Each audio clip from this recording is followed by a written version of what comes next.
بسم اللہ الرحمن الرحیم الحمد للہ رب العالمین والصلاة والسلام علی محمد وآلہ الطیبین الطاہرین۔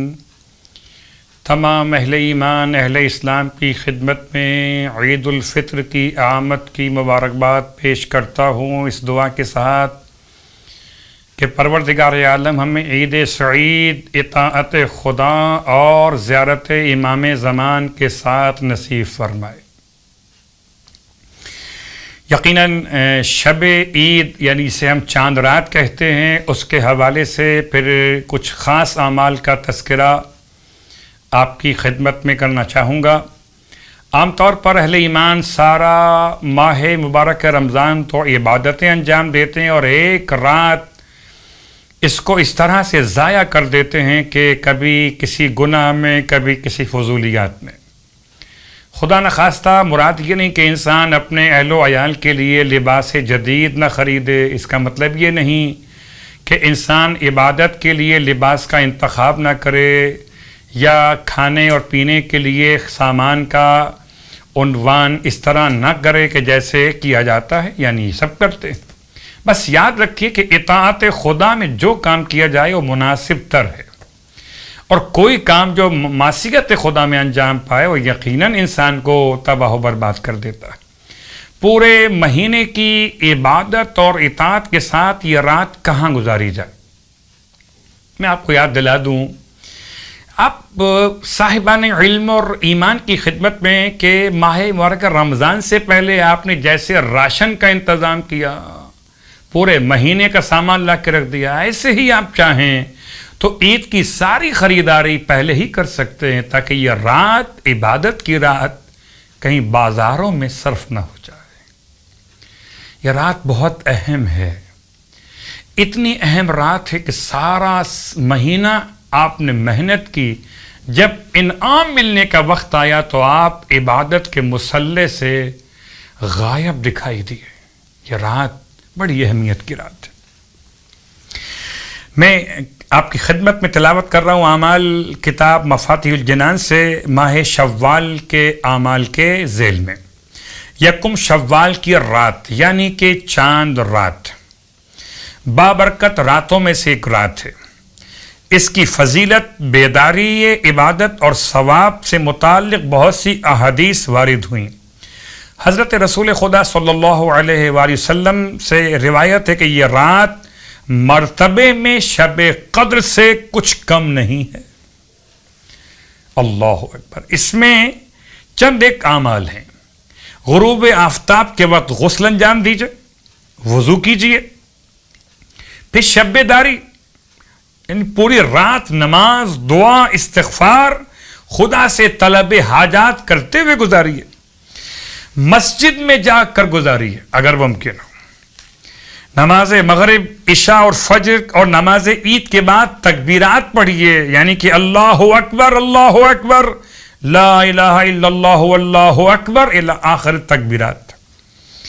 نماز مغرب کے فرائض اور نافلہ کے بعد مخصوص دعا ہاتھوں کو بلند کر کے یا ذا المن والطول یا ذا الجود یا مصطفیٰ محمد، یہ دعا پڑھیے الی آخر دعا، اپنی حاجات طلب کیجئے۔ پھر نماز مغرب کے بعد جب فارغ ہو جائیں تو سجدے میں جا کے دعا پڑھیں، یا ذا الحول یا ذا الطول یا مصطفیٰ محمد و ناصرہ۔ مفاتیح الجنان ماہ شوال کے اعمال۔ پھر زیارت امام حسین علیہ السلام۔ خدا ہم سب کو شب عید، کربلا معلیٰ اور روضہ امام حسین علیہ السلام کے زائروں میں سے قرار دے۔ مخصوص زیارت کتاب زیارات سے پڑھ لیجئے۔ شب جمعہ کے اعمال میں جو دعا مذکور ہے، یا دائم الفضل علی البریہ یا باسط الیدین بالعطیہ، یہ دعا 10 مرتبہ پڑھیے مفاتیح الجنان میں۔ یہ دعا شب جمعہ کے اعمال میں، شب عید میں پڑھیے۔ 10 رکعت نماز پڑھیے جس کا تذکرہ کتاب مفاتیح الجنان میں ہے، اگر طریقہ سمجھ میں نہ آئے تو کم از کم مثل نماز صبح کے پڑھ لیجیے۔ پھر 2 رکعت نماز پڑھیے کہ پہلی رکعت میں الحمد کے بعد 1000 مرتبہ سورہ قل هو اللہ احد، اور رکعت دوم میں الحمد کے بعد 1 مرتبہ سورہ قل هو اللہ احد کی تلاوت کیجیے۔ نماز کے سلام کے بعد سجدے میں سر رکھ کے دعائیں پڑھیے۔ مفاتیح الجنان سے یہ اعمال بیان کیے جا رہے۔ پھر ایک اور روایت میں اس نماز کی پہلی رکعت میں 1000 دفعہ سورہ قل هو اللہ احد کے بجائے آپ کے لیے آسانی بیان کی گئی، 100 مرتبہ پڑھ لیجئے، مگر پڑھیے ضرور۔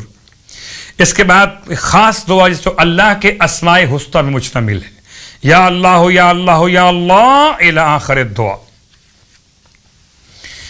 اس کے بعد 14 رکعت نماز بجا لائے، ہر رکعت میں الحمد، آیت الکرسی کے بعد 3 مرتبہ سورہ اخلاص پڑھے، ہر رکعت میں 14 مرتبہ، 14 رکعت نماز، اور ہر رکعت میں الحمد کے بعد آیت الکرسی، اس کے بعد 3 مرتبہ سورہ قل هو اللہ احد، تاکہ اسے ہر رکعت کے بدلے میں 40 سال کی عبادت کا ثواب ملے، اور اسے اس شخص کے برابر بھی ثواب ملے کہ جس نے ماہ رمضان کے پورے روزے رکھے ہوں اور عبادت بھی کی ہو۔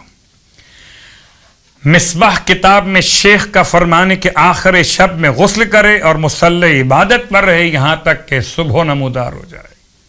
شب عید کو شب عبادت قرار دیجئے، اور عید کا دن مولا کائنات کی روایت کے اعتبار سے ارشاد فرماتے ہیں ہر وہ دن عید کا دن ہے جس دن انسان اپنے آپ کو گناہوں سے بچانے میں کامیاب ہو جائے۔ تو عید کا دن اولیاء خدا کی عبادت کا دن، ماہ رمضان اولیاء خدا کی عید، اور عید کا دن انعام کا دن ہے۔ آپ عید کی نماز تو یاد رکھتے ہیں مگر صبح کی نماز کہیں بھول نہ جائیے۔ یاد رکھیے جیسے سحر میں اٹھتے تھے سحر کے عنوان سے، ایسے اس رات میں جاگتے رہیے عبادت کے عنوان سے، تاکہ صبح کی نماز بھی نصیب ہو، پھر عید کی نماز زمانہ غیبت میں ہو تو پھر جماعت کا استحباب ہو، اور جب زمانہ ظہور میں ہو تو یہ بعنوان واجب پڑھی جائے۔ کاش اس سال نماز عید انشاءاللہ زمانہ غیبت کے بجائے زمانہ ظہور کے لحاظ سے پڑھی جائے، بعنوان واجب امام زمانہ علیہ الصلوۃ والسلام کی اقتداء میں، اور خدا اس عید پر ہمیں یہ تحفہ عطا کرے کہ ہمارے امام کی زیارت ہم سب کو نصیب فرمائے، امام علیہ السلام کو ہم سے راضی و خوشنود فرمائے، آمین الہی آمین۔